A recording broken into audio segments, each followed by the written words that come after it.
हाँ, क्या कह रहा भैया? अब किसे बुला लाया? कौन है ये? पापा ये वकील साहब को लाया हूं मैं। तुम वैसे ही बीमार रहते हो तो मैंने सोचा तुम अपने जीते जी जो तुम्हारी जमीन जायदाद है उनका तिया पाचा कर लो, और मेरे हिस्से में जो आ रही है वो तुम वकील साहब को बता दो, ये अभी लिख लेंगे। अच्छा, लिखो। एक तो मेरा ये वाला प्लॉट है, ठीक है जी। एक मेरा सेक्टर 44 में 200 गज का, अच्छा ठीक है जी। और एक मेरी गांव में जमीन आ रही है 1.5 बीघे की। ठीक है जी। इस सबको 2 हिस्सों में बांट दो। ठीक है, बांट दिया। एक हिस्से में मेरा नाम लिख लो। और दूसरे हिस्से में किसका नाम लिखना है जी? अरे दूसरे हिस्से में मेरा नाम लिखना है, ये कोई पूछने वाली बात थोड़ी है। बिल्कुल नहीं, इसका नाम बिल्कुल नहीं।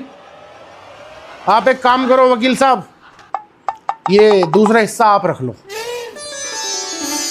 पापा क्या हो गया, पागल हो गए क्या? इस वकील के नाम क्यों कर रहे हो तुम ये सब? ओए, फालतू नहीं बिल्कुल भी। सुना नहीं मेरे पापा ने क्या कहा है?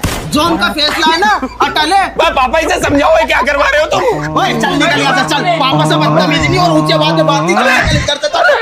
चल पापा इसे समझा लो। अरे चल। हाँ, क्या कह रहा भैया? अब किसे बुला लाया? कौन है ये? पापा ये वकील साहब को लाया हूं मैं।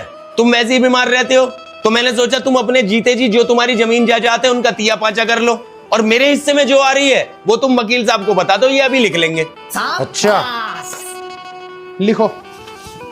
एक तो मेरा ये वाला प्लॉट है, ठीक है जी। एक मेरा सेक्टर 44 में 200 गज का, अच्छा ठीक है जी। और एक मेरी गांव में जमीन आ रही है 1.5 बीघे की। ठीक है जी। इस सबको 2 हिस्सों में बांट दो। ठीक है, बांट दिया। एक हिस्से में मेरा नाम लिख लो। और दूसरे हिस्से में किसका नाम लिखना है जी? अरे दूसरे हिस्से में मेरा नाम लिखना है, ये कोई पूछने वाली बात थोड़ी है। बिल्कुल नहीं, इसका नाम बिल्कुल नहीं। आप एक काम करो वकील साहब, ये दूसरा हिस्सा आप रख लो। पापा क्या हो गया, पागल हो गए क्या? इस वकील के नाम क्यों कर रहे हो तुम ये सब? ओए, फालतू नहीं बिल्कुल भी। सुना नहीं मेरे पापा ने क्या कहा है? जो उनका फैसला है ना अटल है। पापा इसे समझाओ, ये क्या करवा रहे हो तुम? ओए चल निकल यहाँ से, चल। पापा से बदतमीजी नहीं और ऊंचे बात में बात नहीं करते। चल पापा इसे समझा लो। अरे चल।